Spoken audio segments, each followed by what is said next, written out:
la sesión del mes en curso. En esta ocasión le toca al Instituto Nacional de Pediatría. El tema va a ser el tratamiento con gamma globulina intravenoso en enfermedad de Kawasaki y la aplicabilidad de las escalas de resistencia al tratamiento con gamma en población de niños mexicanos. Y lo va a dar la doctora Isabel Cristina Moribe.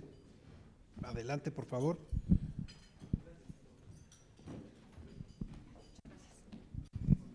Bueno, muchas gracias. Buenos días a todos. Ya el doctor me presentó. Yo soy residente de quinto año del Servicio de Alergia e Inmunología.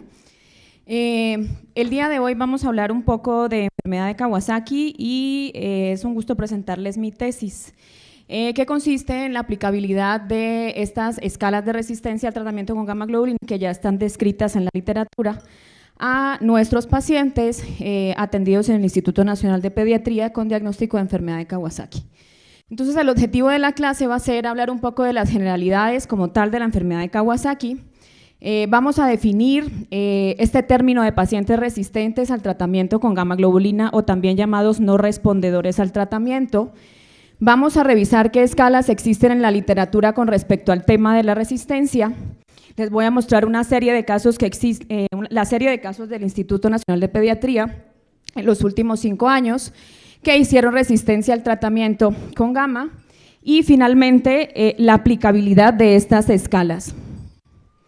Entonces, pues con respecto a la enfermedad de Kawasaki, de definición tenemos que es una vasculitis aguda de compromiso sistémico, que ya sabemos todos que conduce a la formación de aneurismas de arteria coronaria en aproximadamente el 25% de los casos de los pacientes no tratados con gamma globulina. Ya está descrito que todos los pacientes tratados con gamma globulina, este porcentaje de aneurismas de arterias coronarias puede disminuir hasta el 4% y se reporta actualmente como la principal causa de cardiopatía adquirida en el mundo. Esto cuando previamente la causa en unos años anteriores de esta cardiopatía adquirida era la fiebre reumática. Hoy en día se describe la enfermedad de Kawasaki como la principal causa en niños. Con respecto a la epidemiología, pues sabemos que tiene un poco de predominio con respecto al género hombre, de 1.5 a 1.7, que afecta principalmente a los niños menores de 5 años, casi el 80% de los casos. Y con respecto a la incidencia, solo para mencionar, y esto ya sabemos que existen poblaciones en el mundo que tienen incidencia de la enfermedad muchísimo más alta, con respecto a poblaciones europeas o norteamericanas, llegando en Japón a tener hasta 264.8 casos por cada 100.000 habitantes. La epidemiología de nuestro hospital, pues hemos atendido desde el 2011 al 2017 aproximadamente 315 pacientes con enfermedad de Kawasaki. De estos, el 82% de los casos han sido menores de 5 años, como lo dicta la literatura, y también tenemos un predominio de varones, igual que como está en la literatura en el mundo. Y como podemos ver en los últimos años, la incidencia, bueno, el número de casos realmente han incrementado, casi hemos llegado hasta 60 por año. Esto puede como generarnos dos preguntas: o realmente se han incrementado el número de casos de enfermedad de Kawasaki, o estamos más sensibilizados con el diagnóstico y la diagnosticamos con más frecuencia. Bueno, eso no lo sabemos. Con respecto al diagnóstico, pues los criterios están establecidos desde 1967 por el doctor Tomisaku Kawasaki, que fue quien fue el primer japonés que describió este grupo de 50 pacientes con enfermedad de Kawasaki que cumplieron con todas las características clínicas. En esto no me voy a detener, pero rápidamente quiero que les recuerden simplemente los criterios establecidos. Es un paciente que cuente con fiebre de 5 días de evolución. Recuerden que la fiebre se inicia el conteo desde el primer día de la enfermedad, que cumpla con cualquiera de estos 5 criterios o que tenga alteraciones como inyección conjuntival, que se describe no purulenta, estos cambios en los labios con eritema, que pueden tener un poco de papilas como incrementadas de tamaño, y también eritema en la lengua, llamada lengua en fresa, un rash que es polimorfo, que sabemos que no es un rash típico, que lo describen como un exantema maculopapular y que finalmente no es vesicular ni buloso, y eso sería un diagnóstico diferencial, y estos cambios en las extremidades. Y el criterio más tardío, que sería la aparición de este ganglio, que lo definen como un ganglio que habitualmente es unilateral y que debe de medir más de 1.5 para que sea criterio. Finalmente, en la literatura se describen otros tipos de manifestaciones clínicas, como son esta zona de eritema en la inocunación de la BCG, que puede llegar desde solo eritema hasta tener necrosis de la BCG. El doctor Tomisaku Kawasaki fue la primera persona que describió realmente y que notó que estos pacientes empezaban a hacer estas reacciones en la vacuna, y él reporta en alguna serie de casos hasta el 50% de esta manifestación en niños. La otra manifestación también que se describe es el eritema de la zona del pañal, que también es muy frecuente en la pediátrica, y finalmente en la fase subaguda o en la fase ya de convalecencia, la zona de descamación, principalmente en las zonas donde tuvo más eritema. Pues no están dentro de los criterios, pero también nos ayudan y nos apoyan al diagnóstico. Y solo para recordar que existen ya casos reportados en la literatura de pacientes con enfermedad de Kawasaki sin fiebre. Han sido pacientes como, por ejemplo, este paciente que lo describió la doctora Saltijeral, es un paciente mexicano, que cumplió con todas las características clínicas de la enfermedad, nunca tuvo fiebre, sí tuvo reactantes de fase aguda positiva, tuvo aneurismas y finalmente cumplió con criterios de enfermedad de Kawasaki a pesar de que no tuvo fiebre. Y finalmente la enfermedad de Kawasaki es una vasculitis sistémica aguda que puede llegar a comprometer cualquier órgano, pero sabemos que los efectos cardiovasculares son los que tienen más impacto en la enfermedad. Y con respecto al tratamiento, pues bueno, desde los 80, este doctor Furucho fue el primero que describió que la gamma globulina a dosis altas podía disminuir la incidencia de aneurismas coronarios. Él utilizó dosis de 400 miligramos kilodosis durante 5 días continuos y comparó pacientes que fueron tratados con aspirina y con gamma globulina a esta dosis o con aspirina sola, y notó cómo disminuía la incidencia de los aneurismas casi de un 30% a un 7%.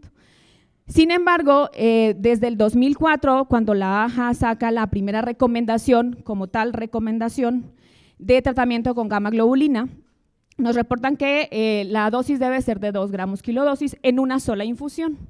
Esa infusión debe ser administrada de 10 a 12 horas, debe de ser dentro de los primeros 10 días y tan pronto como sea posible al momento del diagnóstico. Sin embargo, si un paciente después de los 10 días continúa con respuesta inflamatoria o con fiebre, debemos de tratarlo, ¿no?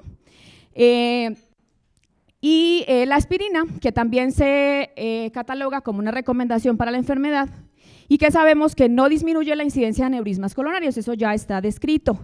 Sin embargo, lo utilizamos con dosis antiinflamatorias al momento del diagnóstico hasta que el paciente esté febril.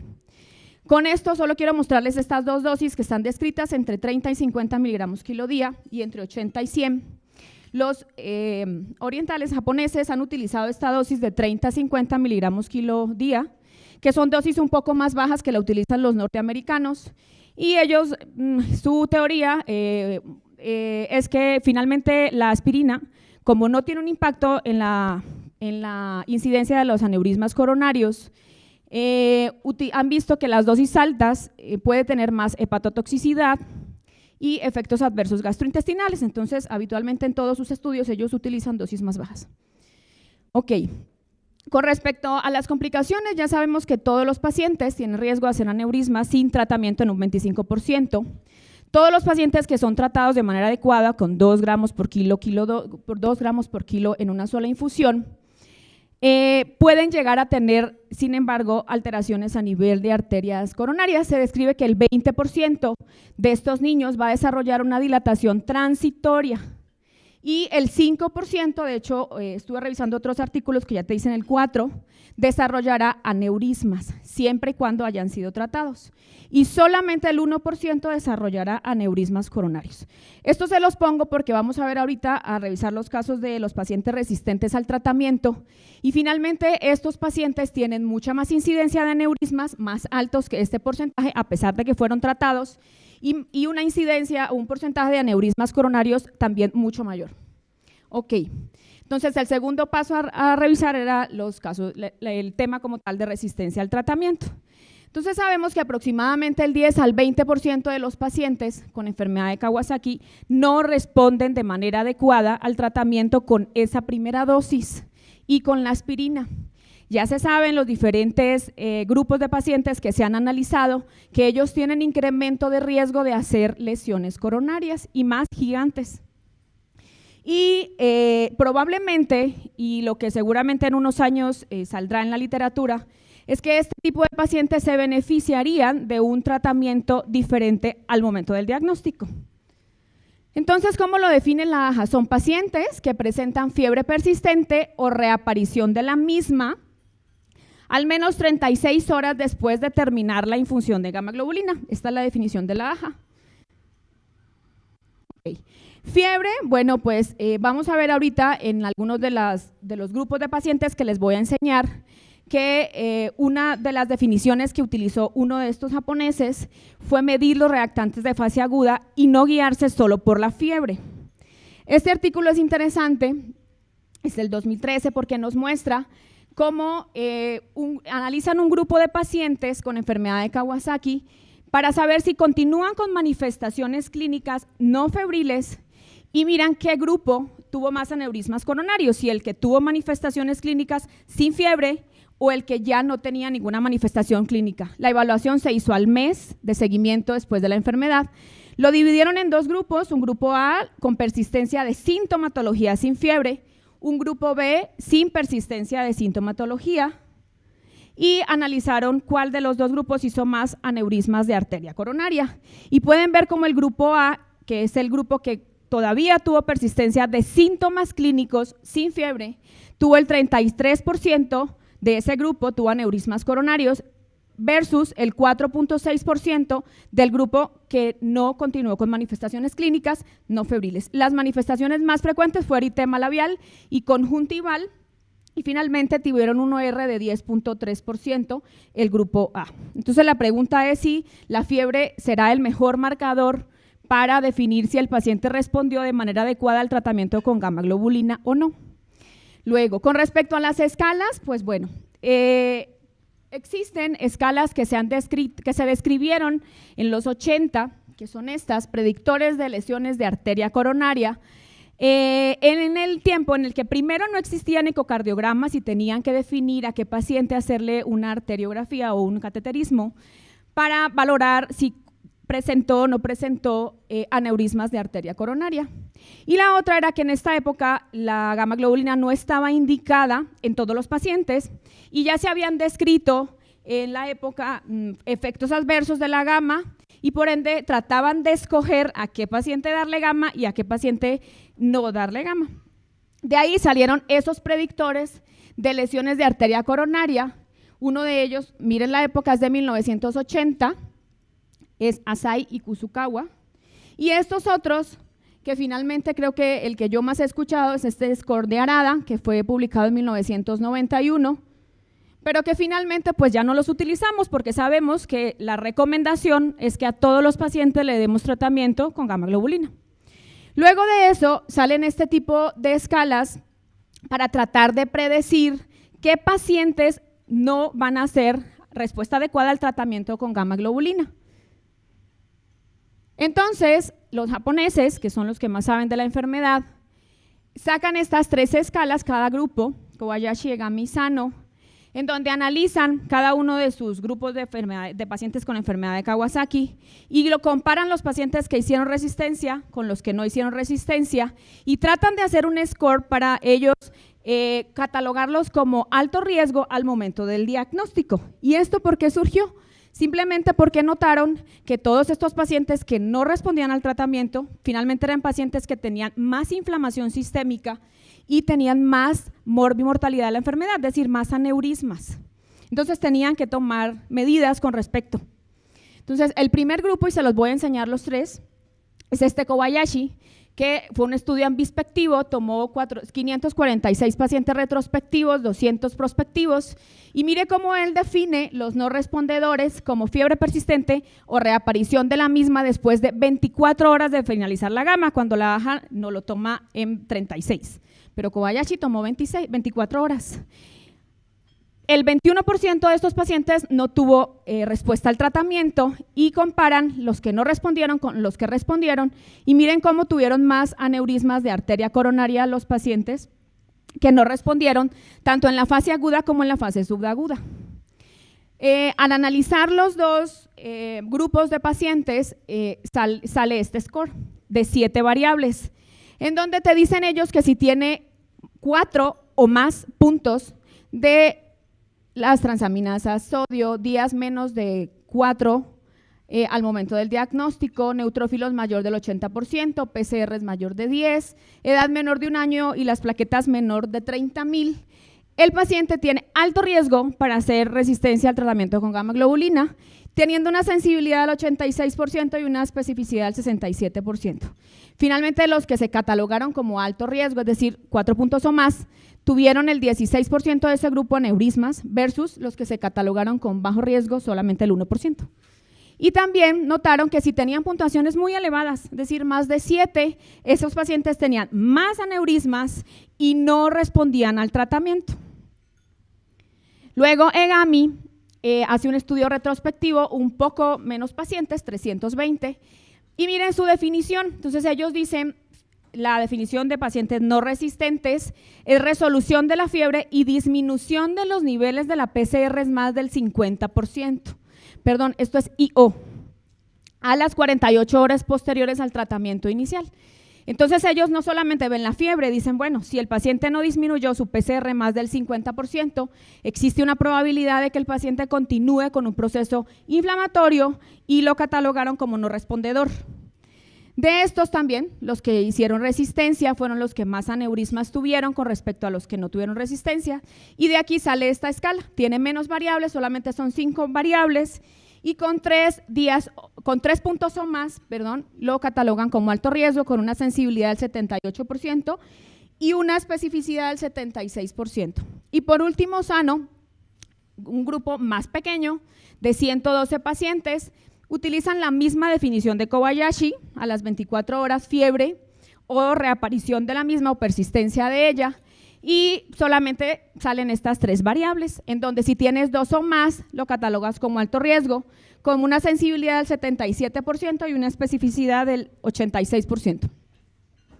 Y ellos también, su porcentaje fue del 20% de los no respondedores, y los no respondedores hicieron más lesiones de arteria coronaria desde transitorias hasta aneurismas.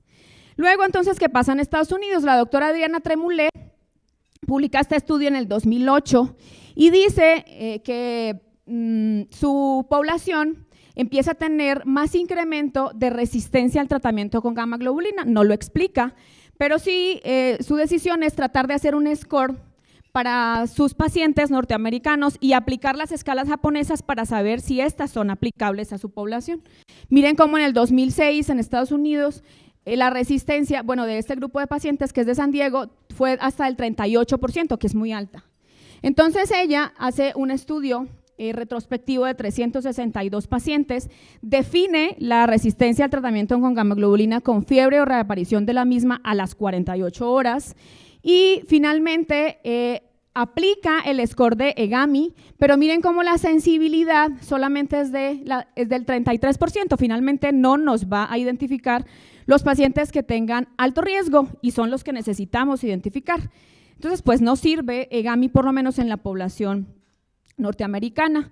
Finalmente también los que no respondieron tuvieron más lesiones de arteria coronaria y ella saca este score de 4 variables en donde se considera de alto riesgo si tiene 2 puntos o más, con una sensibilidad del 73% y una especificidad del 81%. Algo interesante de este estudio es que ella agrupa a los pacientes cuáles fueron caucásicos, quiénes fueron hispanos y asiáticos, diciendo que su grupo de pacientes norteamericanos es muy heterogéneo y mira la sensibilidad en cada uno de esos grupos con su score y mire cómo varía. Y los pacientes asiáticos tienen una sensibilidad más baja, es decir, identifican menos los pacientes de alto riesgo en los pacientes asiáticos, entonces pareciera que dependiera de la población, una escala es aplicable o no. Luego Sleeper, en el 2011, también aplica estas escalas japonesas a un grupo norteamericano, define la fiebre, define los pacientes no respondedores como fiebre o reaparición de la misma a las 36 horas. El 16% de esos pacientes no respondieron. Y mire lo interesante, aplica el score de Egami, Kobayashi y Sano.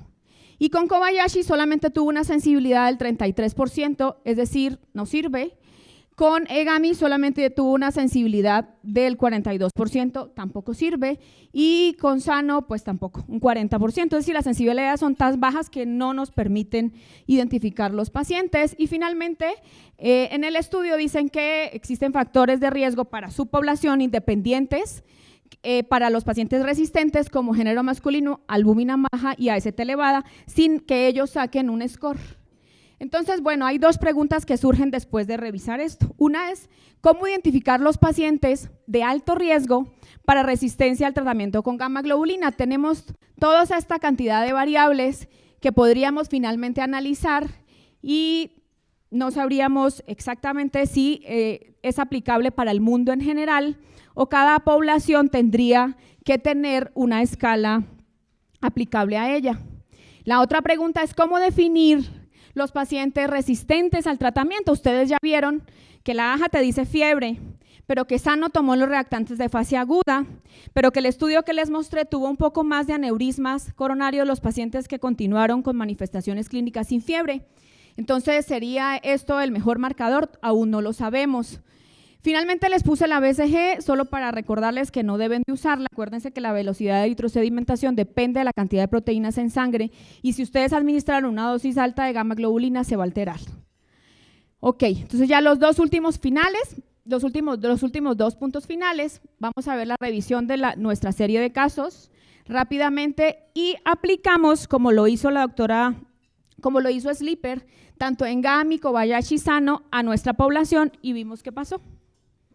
Entonces, en el Instituto Nacional de Pediatría utilizamos la definición de la AJA de fiebre persistente o reaparición de la misma después de 36 horas de haber terminado el tratamiento con gamma.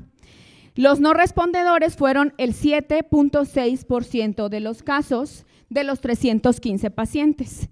Finalmente, lo que encontramos en el estudio fue que el 55% de los pacientes habían recibido esteroides. Estos esteroides los utilizamos al momento del diagnóstico realmente sin un criterio claro.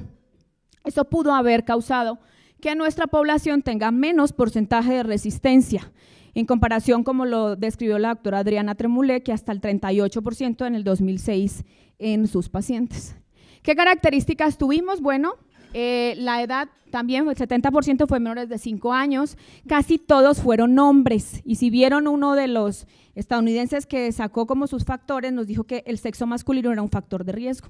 De nosotros casi todos fueron hombres, el 66% fue una enfermedad de Kawasaki completa, el 33% una enfermedad de Kawasaki incompleta, 2 pacientes presentaron síndrome de choque por enfermedad de Kawasaki, casi la mitad tuvieron síntomas gastrointestinales y la mayoría, casi el 50% de los casos, los tratamos de manera tardía, o sea, después del 10º día. Luego, lo más importante y en lo que me voy a centrar, ¿qué pasó con el corazón de estos pacientes resistentes? Entonces, el 62% de ellos presentaron inflamación a nivel cardíaco, y digo inflamación porque incluimos derrame pericárdico, pericarditis y lesión de arterias coronarias desde ectasias hasta aneurismas. El 46%, que es un porcentaje alto, tuvo derrame pericárdico, el 17% tuvo pericarditis y con respecto al compromiso de las arterias coronarias, miren en la fase aguda, es decir, al momento del diagnóstico, el 37.5% tuvieron alteraciones, 5 de ellos, el 21% con ectasia y 4 pacientes de ellos con aneurismas, 2 con aneurismas pequeños y 2 con aneurismas gigantes. Y miren lo interesante de esta última, en la fase tardía, ya en la evolución a las 2 semanas de la enfermedad, el 21% de ellos tenían aneurismas, todos fueron tratados y aún así, y retratados porque hicieron resistencia y aún así el porcentaje fue más alto. 2 de ellos hicieron ectasia y el 12.5, es decir, 3 pacientes tuvieron aneurismas de arteria coronaria gigantes. Entonces, esto es lo que se ha reportado en la literatura como más frecuente en estos pacientes resistentes. De los otros tratamientos que recibieron nuestros pacientes, 23 de los 24 recibieron 2 dosis de gamma, solo uno recibió 3 dosis, a los otros les iniciamos esteroide, unos recibieron pulsos de metilprednisolona, un solo paciente recibió infliximab y 3 de ellos recibieron tratamiento con ciclosporina. Ok, entonces ahora, esta es la otra parte del estudio. Tomamos todos los pacientes con enfermedad de Kawasaki que no hubiesen recibido corticosteroides al momento del diagnóstico, porque esto sería un sesgo. Y todos los que hubieran recibido solamente tratamiento con gamma globulina y aspirina. De estos obtuvimos 94 pacientes y los analizamos, les aplicamos la escala de Kobayashi, de Gami y de Sano. Y los resultados fueron los siguientes. Entonces, con Kobayashi, haciendo un corte, como lo describe Kobayashi, de 4 puntos o más para determinar alto riesgo, con una exactitud total del 81%, tuvimos una sensibilidad del 69%. Si recuerdan, Kobayashi había dicho que su población tenía el 86% de sensibilidad, esta escala aplicada en los japoneses, con una razón de verosimilitud positiva de 4.01. Pero luego vimos que si disminuíamos un punto, es decir, si no tomábamos 4 puntos, sino 3 puntos de esta escala, podríamos mejorar la sensibilidad a un 85%. Entonces, bueno, pareciera que disminuir un punto en nuestra población nos daría una probabilidad más alta de identificar los pacientes con alto riesgo de presentar resistencia al tratamiento. Luego, con Egami aplicamos la escala también y la sensibilidad fue menor del 69%, también una exactitud del 64% que es un poco más baja. Y con Sano también la aplicamos y la sensibilidad fue demasiado baja. Definitivamente Sano no sirve, les voy a mostrar esta comparación.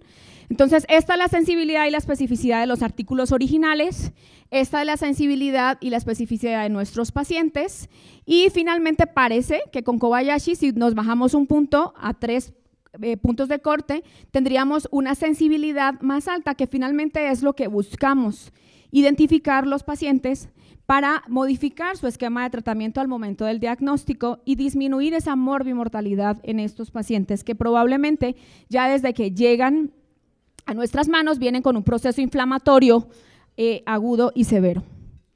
Entonces, ¿qué conclusiones salió del estudio? Uno es que las escalas, pues aplicadas a nuestra población, tienen menor sensibilidad, principalmente Sano, finalmente Sano no es aplicable a nuestra población. Que la escala de Kobayashi modificada con 3 puntos o más tiene una sensibilidad del 85% y la conclusión del estudio es que necesitamos más estudios para realizar estas escalas aplicadas a nuestra población. Entonces, las preguntas últimas, ¿cuáles son? Uno es, ¿se beneficiarían estos pacientes de alto riesgo de modificar el tratamiento inicial? ¿El uso de corticosteroides disminuiría la morbilidad de estos pacientes? Bueno, esto ya sería como otra charla, pero existe ya diferentes revisiones en la literatura del uso de esteroides al momento del diagnóstico con los pacientes que han sido catalogados como alto riesgo, con las escalas de Kobayashi. De hecho, hay un estudio en el 2012 publicado en Lancet, de hecho por el mismo doctor Kobayashi, en donde él toma un grupo de pacientes con enfermedad de Kawasaki, les aplica la escala de Kobayashi, es el estudio RISE, y a un grupo les da solo gamma globulina con aspirina, al otro grupo les da tratamiento con aspirina gamma y corticosteroides solamente a los que tienen alto riesgo, y nota que los que utilizaron esteroides al momento del diagnóstico tuvieron menos lesiones de arteria coronaria, tuvieron menos recrudescencia de la fiebre, es decir, fueron menos tratados y los reactantes de fase aguda disminuyeron más rápido. Entonces, finalmente, sería el uso de corticosteroides solamente indicado en los pacientes que sean catalogados de alto riesgo. Tendríamos que tener un criterio muy claro de quién sí y quién no es candidato para el tratamiento. Y la otra pregunta es, ¿qué hacer con estos pacientes resistentes al tratamiento? Y bueno, pues sí, la verdad es que existen diferentes tipos de manejos antiinflamatorios que van desde esteroides, infliximab, ciclosporina, para manejar estos pacientes resistentes. Y ya para terminar, entonces, al final establecimos este algoritmo de manejo para nuestro instituto, en donde después de que realicemos el diagnóstico de enfermedad de Kawasaki, con todos sus laboratorios que deben de tener y el ecocardiograma al momento del ingreso, vamos a aplicar la escala de Kobayashi en todos los pacientes. Y finalmente todos los pacientes van a recibir tratamiento, como está indicado, con gamma globulina a 2 gramos por kilo dosis en una sola infusión, en un promedio de 8 a 12 horas. La dosis de aspirina la escogimos a 30 miligramos kilo día, fraccionado en 3 dosis, apoyados en que ya los japoneses han demostrado que la aspirina no disminuye el riesgo de aneurismas y las dosis altas son más hepatotóxicas. Y si estos pacientes tienen escalas de Kobayashi de 3 puntos o más, vamos a iniciar esteroides. ¿A qué dosis? Si el paciente cursa con una infección activa, vamos a empezar con dosis bajas antiinflamatorias, con 0.5 miligramos kilo día en base a prednisona, y si no tiene infección, a dosis altas a 2 miligramos kilo día. Algo importante es que todo paciente con enfermedad de Kawasaki, recuerden que uno de las teorías es que los procesos infecciosos desencadenan el proceso inflamatorio, y si el paciente en ese momento tiene un proceso infeccioso activo, debe de recibir tratamiento adecuado dependiendo del foco infeccioso. Luego lo vamos a revalorar a las 36 horas después de haber terminado la infusión. Es decir, si la infusión termina hoy a las 8 de la mañana, se evalúa a las 36 horas después del momento en el que terminó la dosis de gamma globulina, tanto clínicamente, si ha tenido manifestaciones clínicas, y vamos a tomar reactantes de fase aguda de control. Si la fiebre persiste o hay reaparición de la misma, pues simplemente hizo resistencia al tratamiento. Si tiene una PCR como lo hizo sano, que no disminuye del 50% más aún sin fiebre, y si tiene reaparición de los criterios clínicos de nuevos de la enfermedad, que eso sería una indicación de inflamación, sería también un punto para catalogarlo como resistente al tratamiento. Con respecto al resistente, la indicación para los pacientes con resistencia al tratamiento con gamma globulina es la segunda dosis de gamma globulina. Hay algunos artículos que te dicen que con la segunda dosis sola puede disminuir, controlas la enfermedad en el 50%, que la verdad es baja.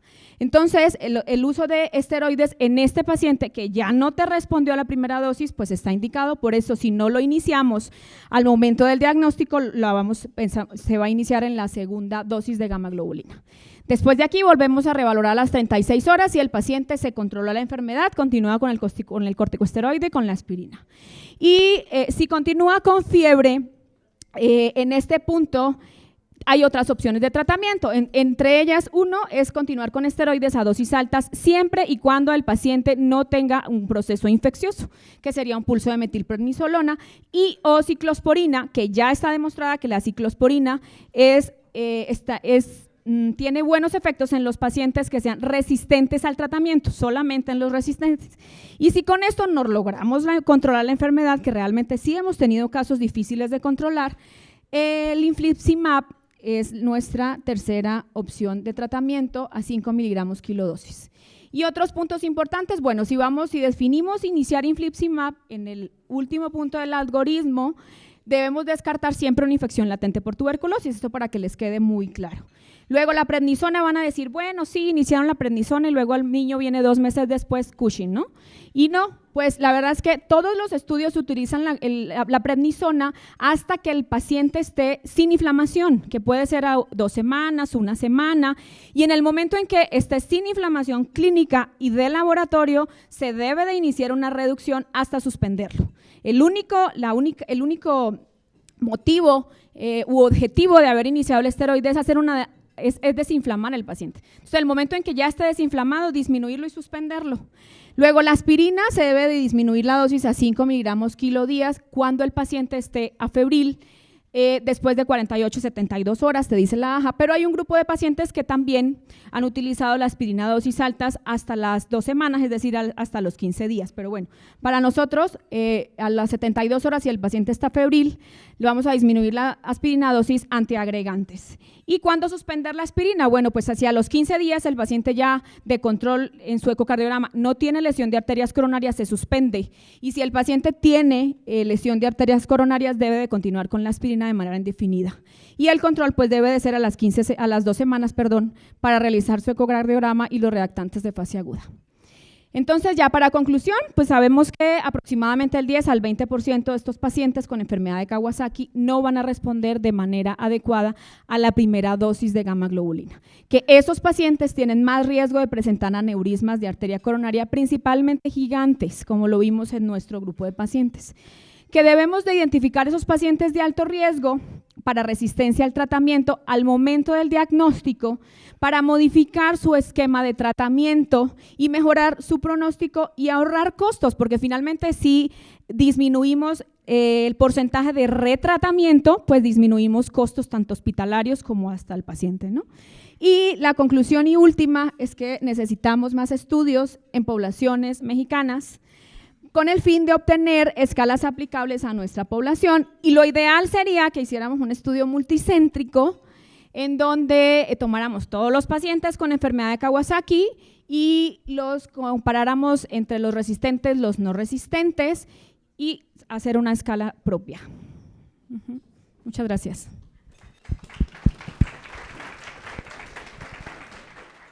Gracias por la presentación. ¿Tienen alguna pregunta? Tenemos tiempo. Bueno, sin duda es muy interesante el estudio. Nos llevamos varios puntos cardinales que vamos a empezar a aplicar en nuestra práctica diaria, ¿no? El uso de estas escalas, medidores finos como la PCR, ¿no? Alteración de las transaminasas, la fiebre, cosas que probablemente en algunos de nosotros no utilizábamos para predecir esto. Vamos a pasar a la sección de comentarios. Si me hacen favor de venir hasta este punto, empiezan de este lado.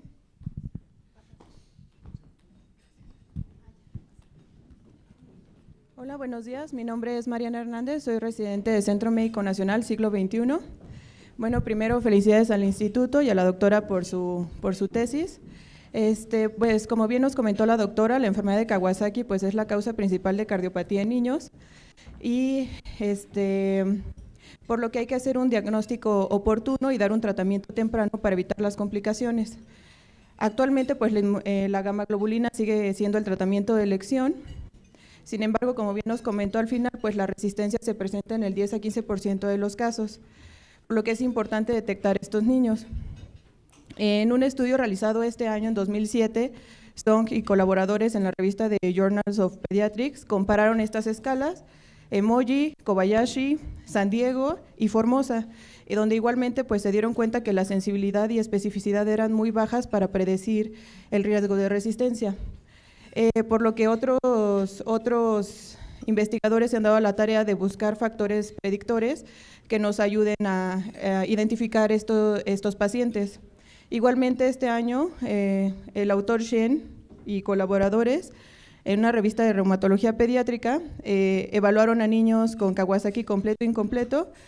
Hicieron un estudio retrospectivo donde analizaron los estudios previo y posterior al uso de gamma globulina y donde los pacientes presentaron niveles más altos tanto de leucocitos totales, porcentajes de neutrófilos, velocidad de sedimentación globular, proteína C reactiva, interleucina 6-10 y proBNP, así como niveles bajos de albúmina en pacientes resistentes, por lo que podrían, posteriormente calcularon sensibilidad y especificidad y encontraron pues que era pues bastante aceptable, por lo que podría ser mediciones de seguimiento en estos pacientes. Y por último me gustaría comentar que pues al ser un hospital donde vemos adultos, tal vez no veamos tal cual la resistencia, pero actualmente ante la presencia de un adulto joven con aneurismas de las arterias coronarias podemos sospechar como diagnóstico enfermedad de Kawasaki no identificada a tiempo. Gracias.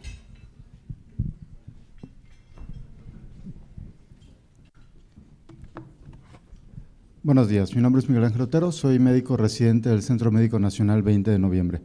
Efectivamente, cuando nos encontramos en una situación así en la cual pues tenemos varias formas de llegar a un mismo punto, generalmente es porque ninguna de ellas se ha demostrado o ha probado ser eminentemente superior a las otras.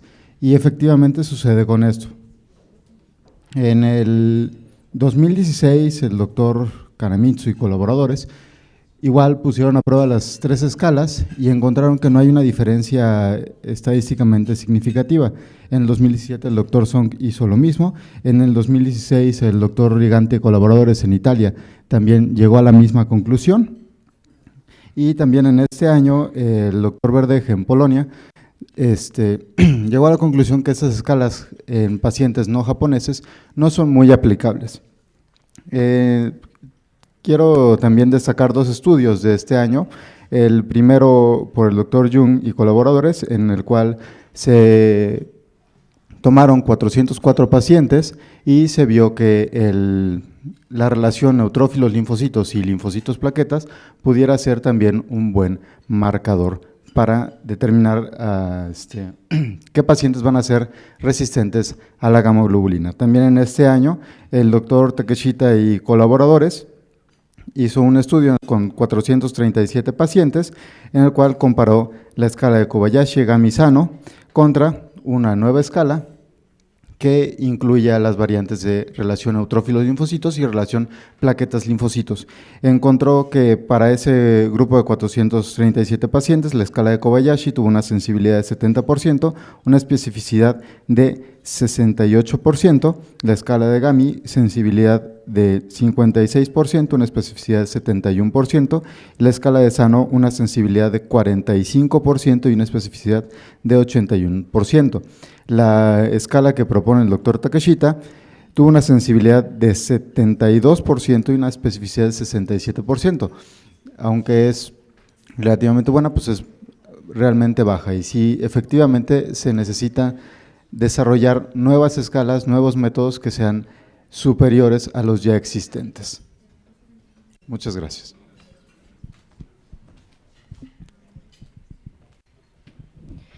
Hola, buenos días. Yo soy Brisna Quiroz, soy residente de primer año del Hospital Infantil de México. Pues primero que nada felicitar a la doctora Isabel por su trabajo de tesis. Realmente fue bastante clara y no voy a ser repetitiva sobre algunos puntos importantes sobre la enfermedad que pues la mayoría de nosotros tenemos en claro. Yo les voy a platicar un poquito sobre la experiencia que hemos tenido nosotros recientemente en el infantil. No vemos tantos pacientes con enfermedad de Kawasaki como ustedes, se siguen los algoritmos, paciente que no responde a la primera dosis de inmunoglobulina, esperamos 36 horas, persiste febril, se administra la segunda dosis, se inicia el tratamiento con esteroide y en los últimos 2 años solo se ha aplicado infliximab en un paciente. Fue un pequeñito de 5 meses de edad que llegó ya después de 10 días de tratamiento en otro hospital, únicamente lo estaban manejando con antipiréticos, entonces cuando llega al hospital se le diagnostica un aneurisma gigante, no responde a la primera dosis de gamma, a la segunda se inicia esteroide y en este pequeño se inició el infliximab y con esto respondió al tratamiento. Ahora, si bien la cardiopatía, el desarrollo de aneurismas es lo que más nos preocupa en estos pacientes, pues debemos de tener en cuenta otro tipo de complicaciones. En enero de este año llegó un niño de 1 año 7 meses de edad que su único antecedente de importancia era que ambos padres venían de Corea del Sur y ellos eran residentes de aquí, de la Ciudad de México. El niño llegó con un padecimiento de 5 días, con un cuadro muy típico de Kawasaki, llevaba 5 días con fiebre de alto grado, tenía la inyección conjuntival, el exantema, edema de extremidades, a la exploración física se le documentó la linfadenopatía cervical izquierda y pues pensaron que era un caso muy fácil de Kawasaki, se le inició el tratamiento, pero al realizar el abordaje diagnóstico se documentó que tenía hipertrigliceridemia, el paciente tenía enzimas hepáticas muy elevadas, trombocitopenia, leucopenia, neutropenia. Entonces sabemos que estos pacientes de manera inicial tienen una activación de inmunidad innata, que tienen activación de neutrófilos, citocinas proinflamatorias, que cuando estos pacientes se presenta esta disregulación, hay casos reportados de síndrome de activación macrofágica, que si bien no es tan frecuente en enfermedad de Kawasaki, se ha documentado más en AIJ y en enfermedad de Still, pues debemos de tener presente esta complicación, sobre todo en estas poblaciones de riesgo. Este niño, en cuanto se inició el tratamiento con la gamma-globulina, se le inició el esteroide y afortunadamente evolucionó favorablemente. Entonces solo quería comentarles esos 2 casos, pues todos pensamos en los aneurismas como la primera complicación, pero pues no perder de vista otras complicaciones importantes que pueden llegar a aparecer. Nada más.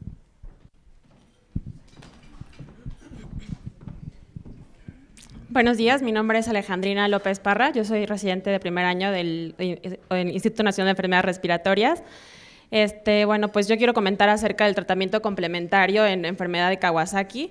Como se comentó, los pacientes tienen hasta un 20% de riesgo de recaída, lo cual aumenta hasta 9 veces el riesgo de padecer aneurismas gigantes de arterias coronarias. Esto es por lo cual se han implementado tratamientos complementarios, principalmente se han propuesto glucocorticoides, anti-TNF, anti-interleucina 1 e incluso inhibidores de la calcineurina y reportes de casos con tratamiento con metotrexate. En un estudio publicado en este año, en junio del 2017, por la revista de la Asociación American Journal Heart Association, se hizo un estudio en Japón de octubre, fue un estudio fase 2, abierto, aleatorizado, que se hizo de septiembre del 2014 a octubre del 2015, en el cual se incluyeron 8 hospitales en Japón, se incluyeron pacientes de 4 meses a 5 años de edad, esto con el fin de la administración de claritromicina como adyuvante en tratamiento de inmunoglobulina. Es importante recordar que la enfermedad de Kawasaki en su fase aguda es predominante el involucro de la inmunidad innata, y esto por la participación de los PAMs, que como sabemos pues aumentan la producción de citocinas proinflamatorias a nivel de células endoteliales de las arterias coronarias, lo cual pues aumenta la producción de la formación de aneurismas. Se ha visto que los macrólidos, principalmente la claritromicina, tienen un efecto un antibiocapa o antibiofilm, lo cual disminuye la producción de moléculas bioactivas y esto puede disminuir la producción de PAMs y disminuir la producción de aneurismas. En este estudio se tomaron 2 grupos, los cuales se aleatorizaron. Para unos pacientes, fueron en total 79 pacientes, a 40 pacientes se les dio gamma globulina, más tratamiento con claritromicina a 10 miligramos kilo día durante 14 días. Se hizo posteriormente el análisis y se encontró que los pacientes que habían recibido claritromicina tuvieron una disminución significativamente importante en cuanto a las recaídas. Esto fue de un 13.2% comparado contra un 40.8% con una P significativa de 0.049 en relación al riesgo de recaída, lo cual es que proponen que la eritromicina podría ser un tratamiento eficaz como adyuvante en el tratamiento de la inmunoglobulina en pacientes que presenten un alto riesgo de recaída y que podría considerarse como uno de los nuevos tratamientos adyuvantes en estos pacientes que tengan altos puntajes en las escalas de riesgo comentadas en el trabajo de tesis. Gracias. Buenos días, yo soy Rodrigo Collado, soy R1 de Inmunología y Alergia del Hospital General de México. Para no ser repetitivo, primero quiero hacer énfasis en algunos comentarios. Primero que nada, existe un artículo de revisión sobre comparación de tratamientos para la resistencia a enfermedad de Kawasaki. Dentro de este artículo, Bacalac compara lo que es infliximab, abiximab, y ciclosporina y esteroides sistémicos. Ella únicamente ve que no existe una respuesta con todos los tipos de tratamiento para Kawasaki refractario, existe respuesta clínica, más sin embargo no existe ningún tipo de regresión en los aneurismas y solo hay un tratamiento que se ha demostrado que puede dar una mejoría en la presencia de aneurismas y una regresión de los aneurismas coronarios, y esto lo encuentra Bacalac con el uso de anticuerpos monoclonales plaquetarios contra el receptor 2B3A, es decir, el abiximab. La muestra fue pequeña, únicamente fue de 18 pacientes, pero tratados con abiximab, pero ella encuentra que por lo menos el 20% de estos pacientes tiene una regresión de aneurismas coronarios, incluso hasta del 50%. Referente a este hay otro estudio en el 2016 que hace una comparación para búsqueda de factores de riesgo para resistencia para la enfermedad de Kawasaki. Ellos lo único que concluyen, diferente a lo que ya vimos en las escalas de Kobayashi, Egami, es la presencia de presentación atípica como enfermedad de Kawasaki. Ellos incluyeron lo que eran pacientes con manifestaciones gastrointestinales como hidrocolecisto, manifestaciones neurológicas como meningitis aséptica, y ellos concluyen que la presentación de ausencia de todos los criterios diagnósticos de Kawasaki, es decir, un diagnóstico atípico de la propia enfermedad, es un factor de riesgo para la resistencia a tratamiento. Bueno, por mi parte sería todo y muchas gracias. Gracias. Gracias a todos por sus comentarios. ¿Alguien quiere dar algún comentario final de los que estén en el auditorio? ¿Nadie más? Es ahora. Y me le quedo viendo, ¿no? Al doctor Víctor. Adelante. Ya te encandilé. No. Buenos días. Es un pequeño comentario. Antes que nada, agradecer el liderazgo que el Hospital Infantil de México ha obtenido en base a la reunión de todas las escuelas de nuestra especialidad. Me parece que es una labor bien loable la que usted hace, doctora. Felicidades por esto y que siga durante mucho tiempo, y hay que tomar la muestra, ¿no? Y continuar el liderazgo que la doctora ha dejado. Sí. Pues sí, es que un país en vías de desarrollo de esto pide su limosna. Academia. Así que muchas gracias, doctora, muy amable. Nada más un pequeño comentario con respecto al trabajo que acaban de observar, pues es el resultado de la interacción. Volvemos a la palabra de liderazgos. El primero, pues Isabel Moribe es una aventajada alumna nuestra. Yo ahorita le preguntaba si su ascendencia japonesa la motivó a estudiar la enfermedad. No lo sé, es probable, pero bueno, la verdad es que siempre se ha distinguido por ser una gente preocupada por la academia, por la atención a los pacientes, y ese es un liderazgo.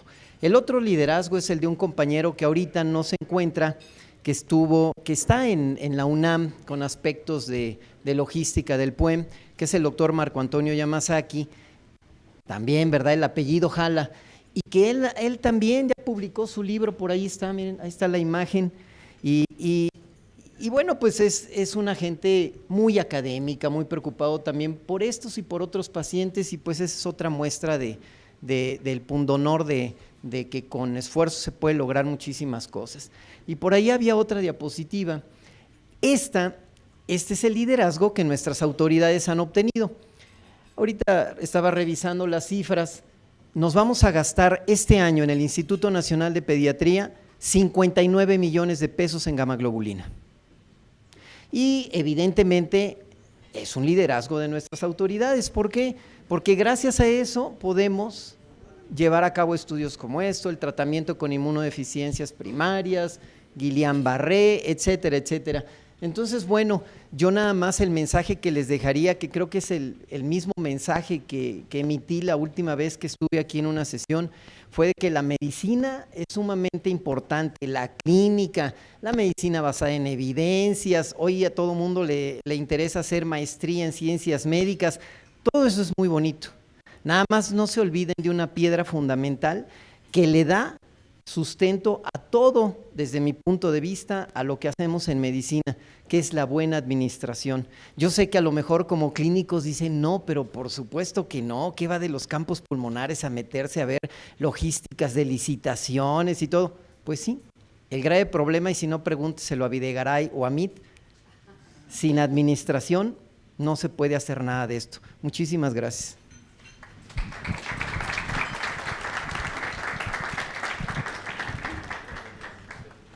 Muchas gracias, doctor. Bueno, el 28 de septiembre el Hospital General va a tener el honor de venir a presentar. ¿Tendrán tema todavía? De sensibilización en general. Fármacos, medicamentos y su experiencia. Entonces, una cita el 28, misma hora, mismo lugar. Por otro lado, agradezco a el patrocinio que hemos recibido de Leomón, mes a mes, gracias también. Y agradecer finalmente a todos su presencia y que tengan buen día.